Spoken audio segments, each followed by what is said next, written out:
Hello there and welcome back.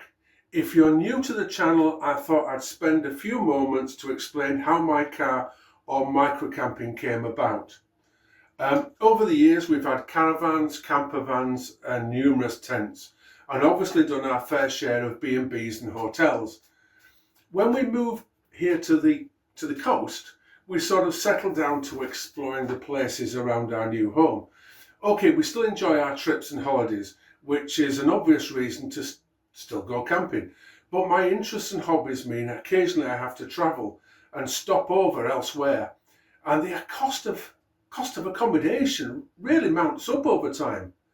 We still need the family vehicle to be just that.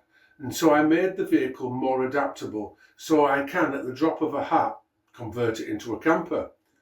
Today's video is an example of the occasion where I've had to go away to an event, but rather than drive back late at night, I thought I'd stop over and whilst I'm out there, visit a few places of interest. So this week's video starts with the morning after. I hope you find it entertaining. Hello again, and it's good morning. Today I'm unusually, as a break from the norm, starting my video from a campsite. I'm staying at the Halfway House pub and campsite, which is just working my head around it, south of Bridgnorth, which sounds like a contradiction, but it is south of Bridgnorth. A rather nice campsite, rather splendid, has all the usual amenities, and it's been really nice to stay. I've got all my maps around me, because today I'm rather indulging myself again. As many of you will already know, I've got a bit of a thing about watermills. And so I've travelled over here to have a look at a rather splendid mill, or wonderful mill, called Daniel's Mill. Meanwhile, I've got breakfast to have. Telly to watch. Well, the lady in the next van, who is a viewer, has said I should give the campsite a quick breeze around before I go. So I will after my brekkie. They say a good breakfast sets you up for the day, so it's breakfast cereal, followed by a modest fry up of bacon and eggs, tomatoes and half a tin of beans and sausage, and yet another mug full of Yorkshire tea. Oops, I forgot to make toast. Oh, never mind.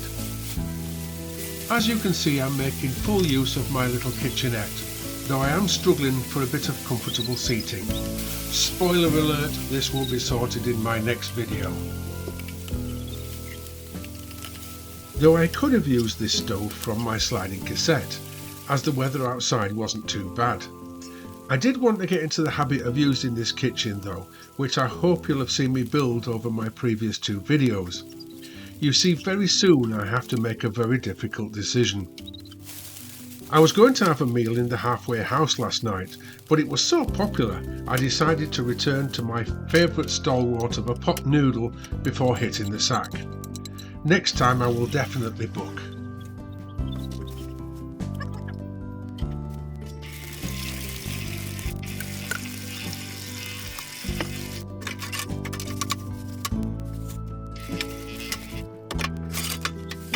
As you can see, I have everything including the kitchen sink, but I'm still following the time-honoured tradition of providing the hot water from a kettle. By the way, I did remember to empty and put the caps on the water tanks before setting off this time.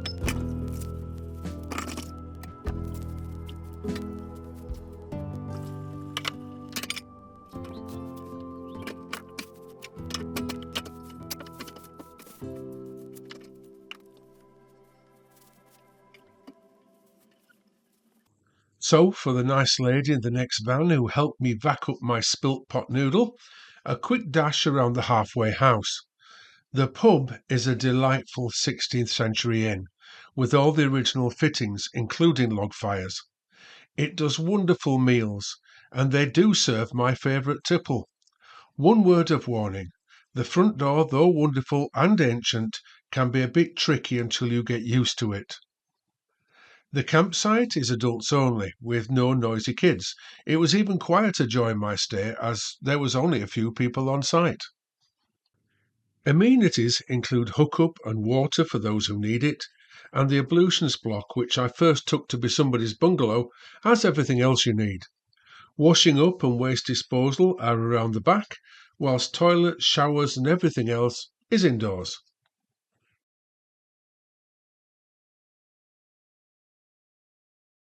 My ultimate destination of Daniel's Mill wasn't due to open as yet, and although it lay less than a mile away, as I am an early riser, I decided to nip off into Bridgnorth to get a taste of what the town had to offer.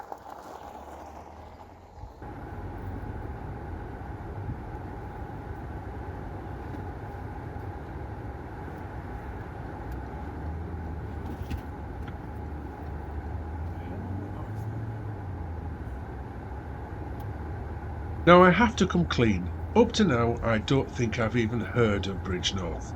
So my apologies to the townspeople, because I have to say I've been missing out. This bustling little town is absolutely charming. So for any others out there like me, Bridgnorth is a market town and civil parish in Shropshire. It's named after the bridge over the River Severn. The river divides the town into High Town and Low Town, the upper town on its right bank and the lower on its left.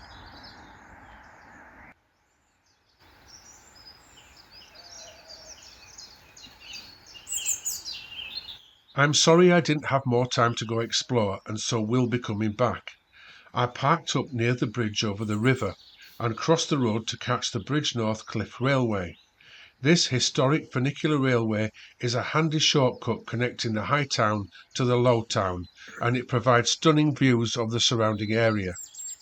Though I have to admit, I was drawn to its workings more than anything else. The train has been in operation since 1892 and is the oldest and steepest in England. The train is controlled by a very nice man who sits in a small cabin at the top. And if you are wondering, funicular just refers to this type of transport and not the funny look of the carriages.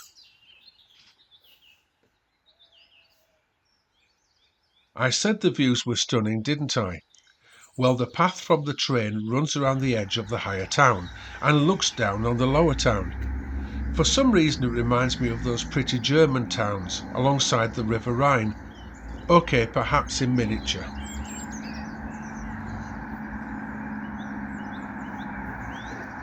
The town has some remains of a medieval castle, and you can imagine it would have been an ideal place to have one, with the commanding views out over the then open countryside. There's a number of hermit caves below the castle ruins, which used to be accessible from the low town, and probably inhabited by the poor of the day. There's a tunnel, called Levington's Hole, which dates back to the English Civil War, when the Parliamentary Army attempted to tunnel under the castle's armoury, which was housed in a nearby church. These are all now fenced off in the interest of public safety. The architecture of the town is really easy on the eye. Narrow streets and alleyways and courtyards leading out onto a high street with a bustling market. I'm sorry I didn't have the time to get to see everything, but maybe on my next visit. There's also the Severn Valley Heritage Railway, which I've not forgotten about, as you will get a glimpse of it shortly. With time passing, I had to make a move and nip down a steeply cobbled path to the old town, my car, and the main point of my visit, Daniel's Mill.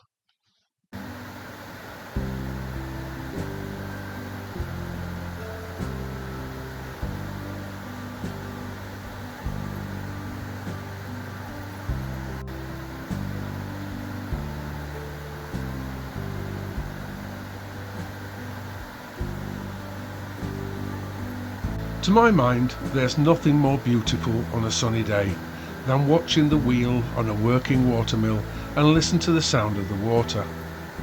A visit to Daniel's Mill has been on my bucket list for such a long time, but I've never managed to visit the area until now. This gem of a mill still produces flour, though its impressive water wheel is still in the process of restoration. The wheel is the biggest working wheel in England, and is 38 feet or around 12 metres in diameter, and is made from cast and wrought iron.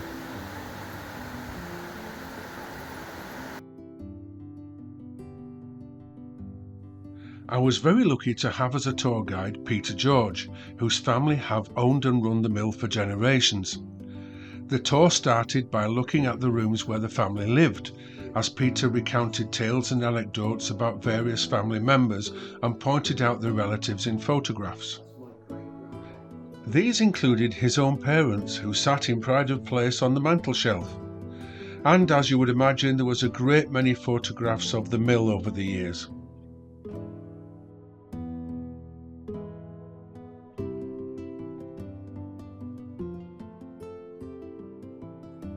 It's not too surprising that there are so many photographs of Daniel's mill, as there has been a mill on the site for hundreds of years. Indeed, there was a mill mentioned in the locality in the Domesday Book. After a tour of what was the family home, we are taken down into the bowels of the mill, where we could see the cogs, gears and bevel gears, which took the power from the wheel outside and diverted the motion up into the mill and to the grinding stones upstairs.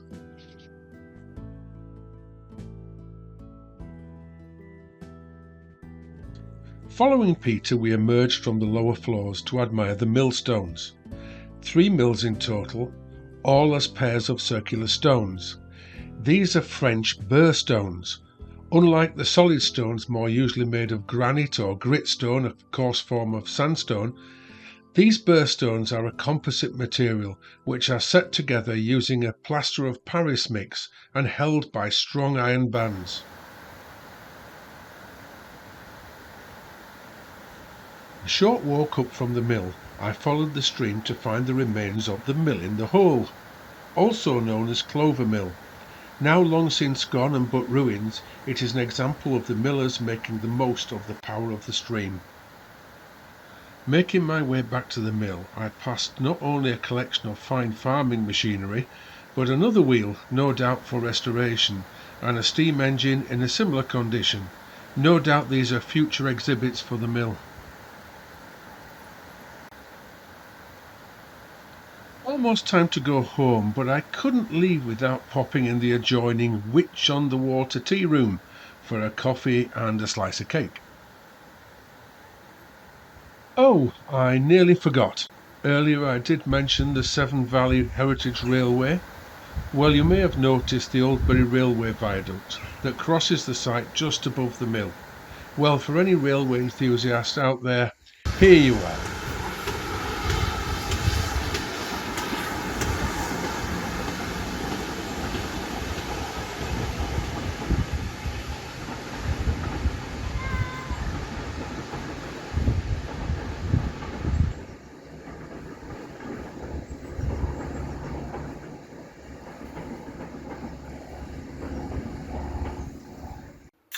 So there you have it, a typical example of me sneaking in a sleepover and a visit while out for a meeting.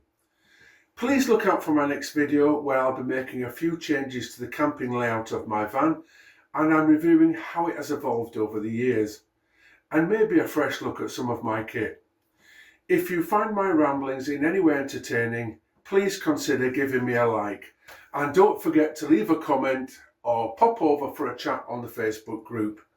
Please subscribe, as it does encourage me to carry on and it ensures you don't miss future videos. I post new ones every 2 weeks at 6 PM on a Friday. So that's it again for this week. Thank you all so very much for watching and see you all again real soon. Bye for now.